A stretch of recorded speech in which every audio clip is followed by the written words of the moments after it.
On June 16, 2006, the British Army held a formal military parade on the sun-baked parade ground of Episcopi Cantonment, a British military base on the Mediterranean island of Cyprus. The occasion was the 80th birthday of Queen Elizabeth II.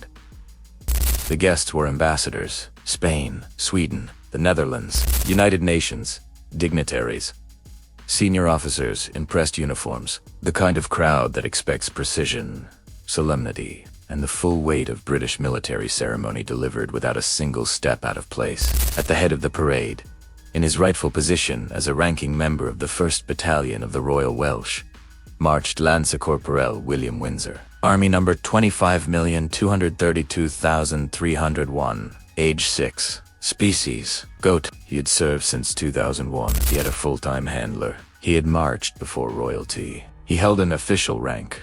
Soldiers of lower rank were required by military protocol to salute him when he passed. He was, according to the BBC, not a mascot, but a ranking member of the regiment. And on this particular afternoon, in front of the ambassadors of 3 countries and a gathering of United Nations officials, Lance Corporal William Windsor decided he was done marching in line. He broke formation. He refused repeated orders to return to position. He attempted to headbutt the battalion drummers, specifically, according to Captain William Rose, who witnessed it, targeting their waists and what Rose described, with considerable diplomatic restraint, as their nether regions. His handler, Lance Corporal Di Davies, pulled at his lead, shouted commands, and did everything a man responsible for a military goat can do in front of international dignitaries. None of it worked. Billy the Goat did what Billy the Goat wanted to do. The parade was ruined. The commanding officer, Lieutenant Colonel Hugh James, reviewed the situation. He considered his options, and he concluded, in the language of British military discipline, that he had no option but to demote Billy. Lance Corporal William Windsor, Army number 25,232,301, was formally charged with unacceptable behavior, lack of decorum, and disobeying a direct order. He was reduced in rank to fusilier, the equivalent of a private. Soldiers of lower rank were officially notified they were no longer required to salute him or stand to attention when he passed. He lost his membership of the Corporal's Mess. A Canadian animal rights group wrote to the British Army demanding his immediate reinstatement, arguing that he was merely, and I am quoting them directly, acting the goat, and that this could not reasonably be considered a court-martial offense. The British Army considered this argument and declined to act on it. This actually happened. It is in the official military record. It was reported by NBC News, the BBC, and the Washington Post. And it is one of the most gloriously, perfectly, magnificently British things that has ever occurred in the history of a nation, that has produced an extraordinary number of gloriously, perfectly, magnificently British things. But here's what makes this story more than just the funniest military discipline case in modern history. Billy the Goat did not come from nowhere. His story begins not in 2006 on a parade ground in Cyprus, but in 1775, on a battlefield in Boston, and it tells you something genuinely remarkable about the institution that gave a goat an army number and then court-martialed him for misbehaving in front of ambassadors. The year is 1775.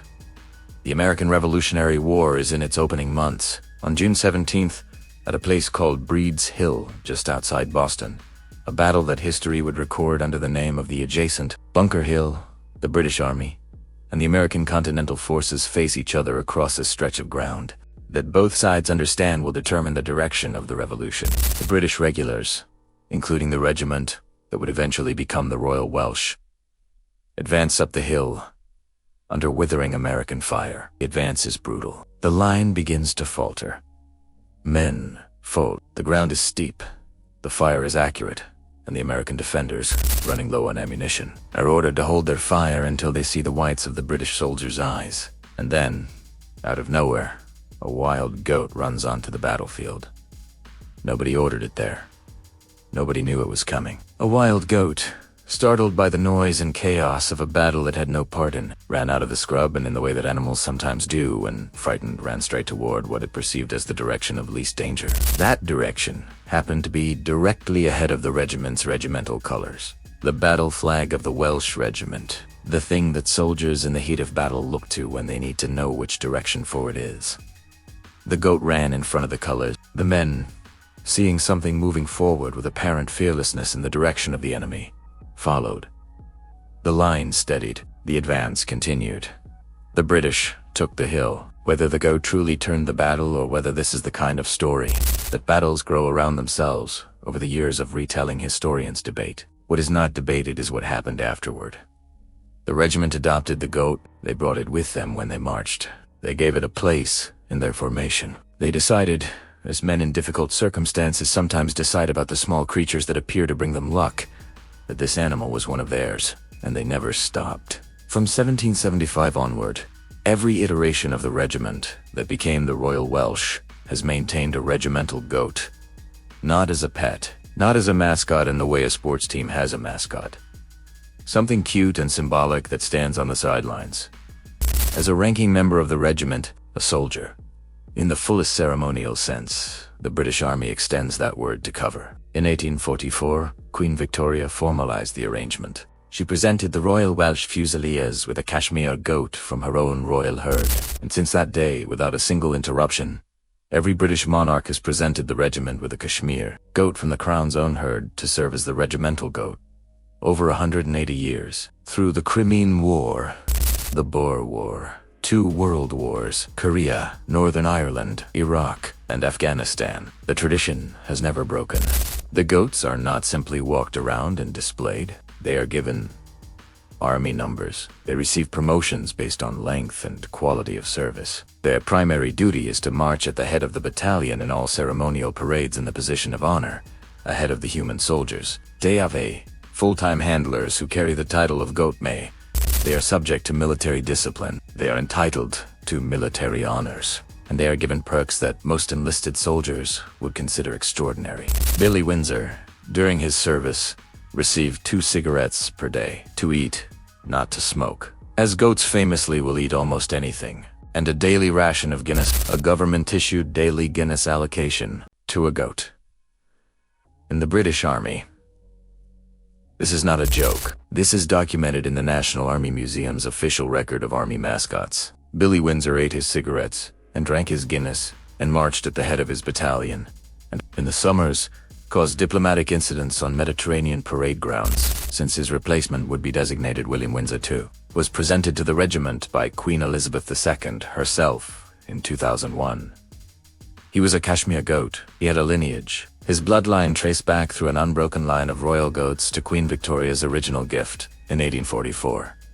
He was not simply any goat that happened to be available. He was chosen from the Crown's own herd animals, bred and maintained specifically to produce the physical qualities the regiment required in a regimental goat: good temperament, correct bearing, the ability to march in step without losing composure. Billy, in his early years, delivered on every expectation. He took his first steps onto the parade ground in 2001 and immediately demonstrated the natural authority of an animal, with a direct lineage to Queen Victoria's personal herd. He marched. He was promoted by 2006. 5 years of distinguished service. He had risen to the rank of Lance Corporal, earned his place in the Corporal's mess, and secured an overseas posting to Cyprus. He was, by every available metric, a model soldier. And then came the Queen's 80th birthday parade, June 16, 2006, Episkopi, Cantonment, Cyprus. The sun is bright, the uniforms are pressed.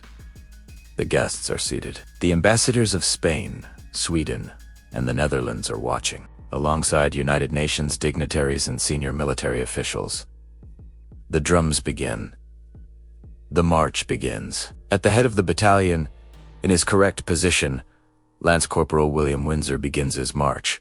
And then something changes. Perhaps it was the heat of the Mediterranean summer. Perhaps it was the noise of the drums at close-range drums that a goat, however distinguished his lineage, is not naturally inclined to march toward with enthusiasm. Perhaps Billy Windsor simply had opinions about the pace of the march that his commanding officer had not accounted for. Whatever the internal calculation of a 6-year-old cashmere goat on a parade ground in Cyprus, the external result was an ambiguous broke step. Then he broke formation. His handler, Lance Corporal Di Davies, pulled at his lead. Billy ignored it. The handler pulled harder. Billy considered this input and rejected it.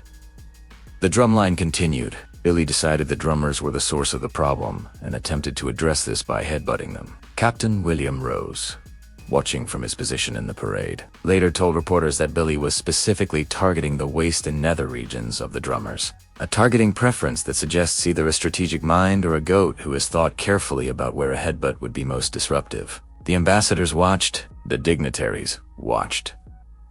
Lance Corporal pulling at the lead of a determined goat in front of the assembled diplomatic community of 3 nations. And the United Nations did what any professional soldier in his position would do.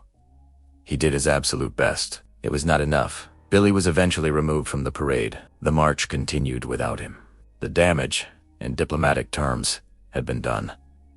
Lieutenant Colonel, who James reviewed the incident, he had options. He could have treated it as a minor irregularity, noted in the file, forgotten by next week. He chose not to do that, because the British Army, when presented with a ranking member of the regiment who has broken formation, disobeyed direct orders and attempted to assault the drumline in front of international guests at a royal birthday parade. Does what the British Army does. It follows procedure. Billy Windsor was formally charged on 3 counts. Unacceptable behavior, lack of decorum, disobeying a direct order. He appeared before his commanding officer. A disciplinary hearing was held. He was found guilty. He was demoted to fusilier, stripped of his lance corporal's stripe, removed from the corporal's mess. No longer entitled to the salutes and standing to attention of lower-ranked soldiers when he passed. Captain Crispian Coates, speaking to the press on behalf of the regiment, delivered the official statement with the kind of tone that only a British military press officer can achieve, somewhere between total seriousness and the awareness that the world is watching and finding this very funny. The goat, which has been the regiment's mascot since 2001, was supposed to be leading the march, but would not stay in line, he said. After consideration, the commanding officer decided he had no option but to demote Billy. He had no option. This was a goat. They had no option. The response from the outside world was immediate, varied, and almost entirely amused. A Canadian animal rights organization wrote formally to the British Army to protest the demote. Their position, stated in writing, was that Billy had merely been acting the goat, a phrase which, in this context, achieves a level of precision that no other language could have managed, and that this did not constitute grounds for a court-martial.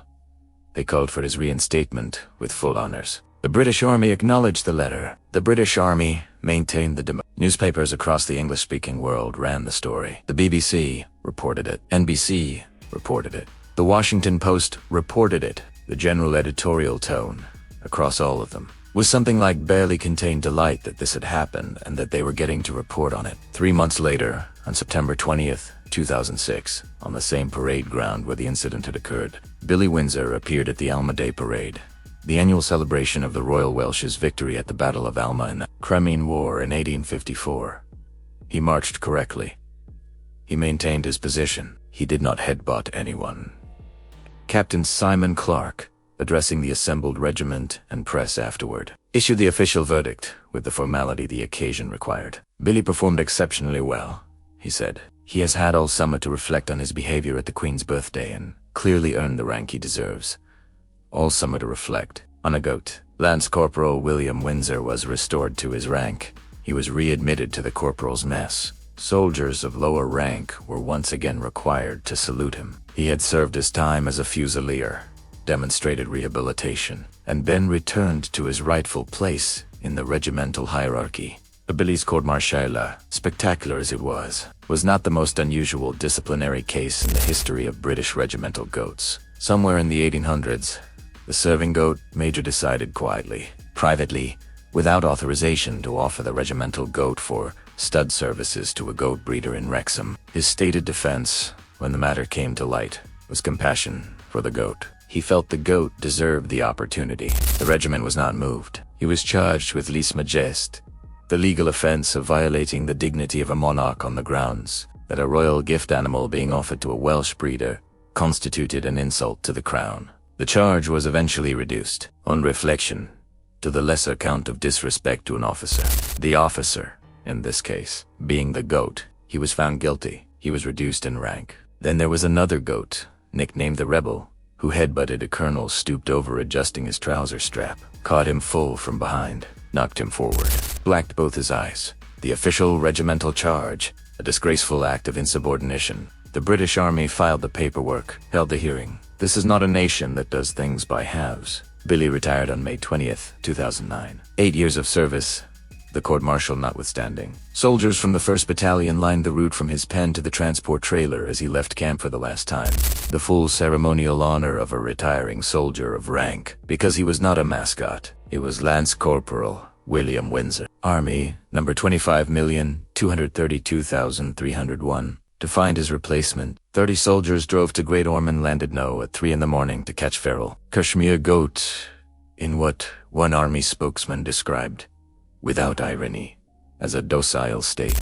The selection criteria, stated officially to the press, "We are looking for a goat which is calm under pressure and a team player." A 5-month-old was chosen. He became William Windsor too. The tradition continues. It has continued since 1775. Through every war, every posting, every shift in what the British Army looks like and means, there has been a regimental goat at the front, eating his cigarettes, drinking his Guinness, marching in step, mostly. And if he steps out of line, there are procedures for that. There is something in this story beyond the obvious comedy of a goat being formally. The British Army did not treat Billy as a mascot who embarrassed them. They treated him as a member of the regiment who violated the standards of his rank.